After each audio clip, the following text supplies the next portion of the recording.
Hey guys, and welcome back to Psychic Celluloid Signals. Today I'm going to be talking about the third and final installment in Lindsay Anderson's Mick Travis Trilogy, Britannia Hospital.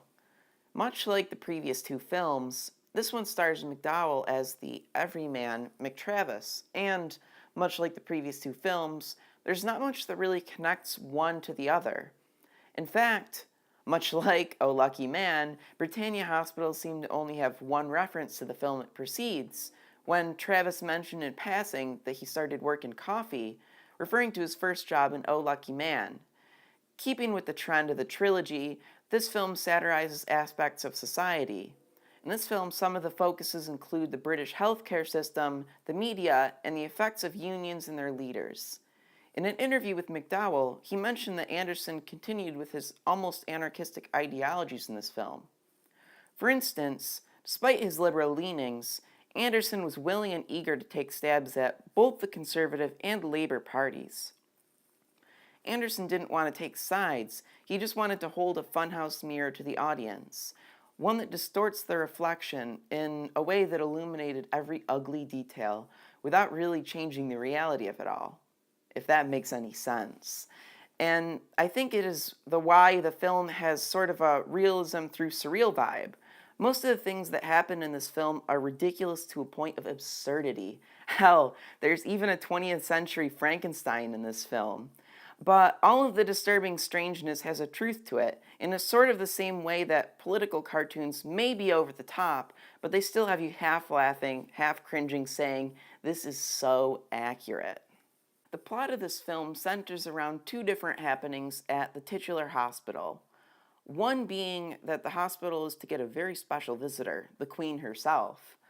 The second involves the aforementioned Dr. Frankenstein character, whom is actually Dr. Miller from Oh Lucky Man, and he is even creepier in this film, trust me. Silently stalking him is Mick Travis, a reporter trying to uncover the sickening truth behind his experiments, and not because of what is right, but because it'll make for a lucrative news story.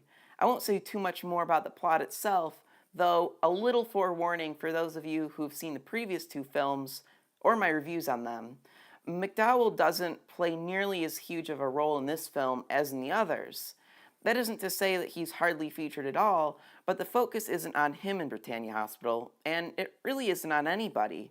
I think this is because, unlike the previous two films, which look at society through Mick Travis's viewpoint, this film looks at society from several viewpoints, all simultaneously.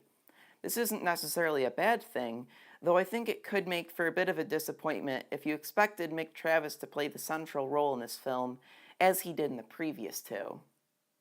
This film received a slew of negative criticism upon its release, and as the poorly received third installment in an already obscure trilogy, it comes as little surprise that Britannia Hospital hasn't received a Blu-ray release to date, and I believe, unlike the Oh Lucky Man DVD, this one is even out of print.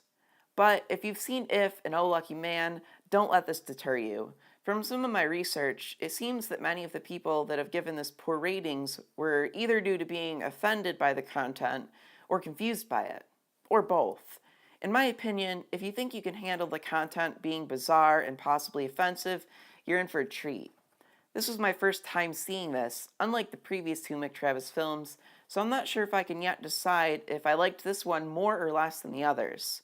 However, I certainly think it was both well-made film and a thought-provocative one, and a film I'm glad I've seen.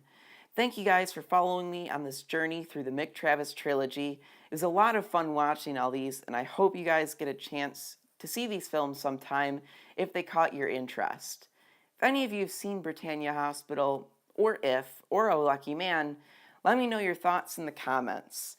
If you haven't, I'd love to hear anyone's questions or read anyone's thoughts in the comments, so feel free to comment below, and take care, guys.